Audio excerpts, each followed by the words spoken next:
perangane menungsa sing raketang sak propirane ngerti karo Udanegara, ngerti karo tata krama yen ora dijawil aku ya trima meneng wae ning pawon karo mangan blindrang kacang ngono lho.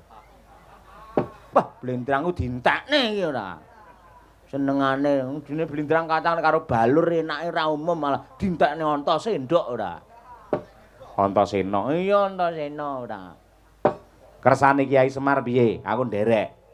Mesti wae aku ora tega, aku ora mentala tekane Patih Sengkuni mesti gawe gendro kaya mangkene. Niki anak-anak kula niki sing ajeng matur, sapa mau sing arep matur? Hah, ngene tak omong.